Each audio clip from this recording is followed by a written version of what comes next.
سلامونه دوستانو، زه یم ستاسو دوست سلمان وفا د کیمرې په شا موجود یم. کتونکو تاسو ډیر زیات ملګري مونږ ته بار بار اس ام اس کوئ یا چې کوم دی په واتساپ باندې چې نوره احساس چرته لاړه او چا سره لاړه،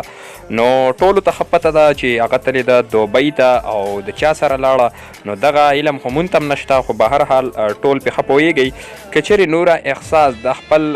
د هغه چا سره تلي وي چې د چا ورسره نکاح نه کېږي، مطلب د پلار سره تلي یا د رور سره تلي یا د ماما سره تلي یا د خورئي سره تلي یا د وراره سره تلي، نو ټیک ته هېڅ خبره نه ده. خو که د دې نه علاوه د چا سره تلي وي او یا چې کوم دی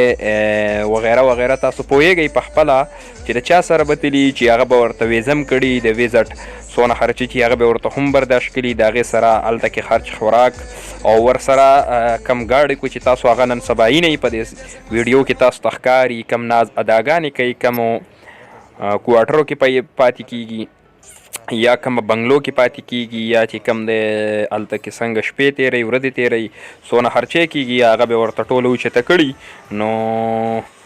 سپینې سپینې مه وایه، که ژوند کوي ښه په خپله پوهېږئ او نور به درته زه یو میسج تاسو ته پرېږدم چې داسې مهرباني وکړئ چې د نوره احساس مینه پرېږدوئ، د دې په ځای په کور کې د خپلې غوا بیزې سره مینه پیدا کوئ او د هغې له چې کوم دی په ټیم ګیا میا شوتل راوړئ، نو که نور څه نه وي نو پی خو به درکوي که نه، او دې چې کوم دی د دې نه هېڅ نه بودېږي، نو د دې سره مینه مه ساتئ، خپل ځان خپله زندګي خپل ټیم په دې مه خرابوئ. د یو پالتو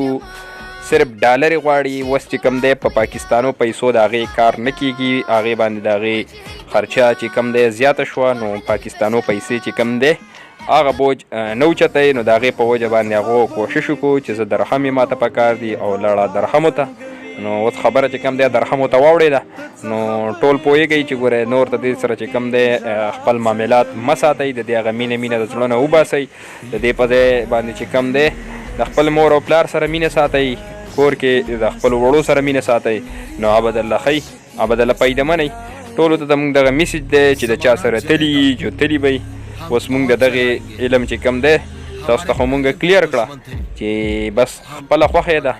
میرا جسم میرا مرضی والا لینډ دی، هغې هسې هم دغه غوښتل چې میرا جسم میرا مرضی زیسې څنګه تیرومه زندگی، نو بس د هغې مرضي لکه سبا تاسو ته ووایي چې زه چا را پکې څه کار دی، نو بیا چې کوم دی حقیقت هم دی وایي به چې زما غوښې دي ستاسو را پکې څه کار دی، که زه هر څنګه استعمالوم، نو بیا زموږ د ټولو سره جواب نشته، نو کوي به خپل لینډ بچوي. نو ټولو ته درخواست کوم چې تاسو بار بار اس ام اس کې مونږ تپوس کوئ، نو تاسو ته مونږ دغه کلیر کړه. د الله په امان خوشحاله آباد او بریالي اوسئ، د ځان ډېر خیال ساتئ.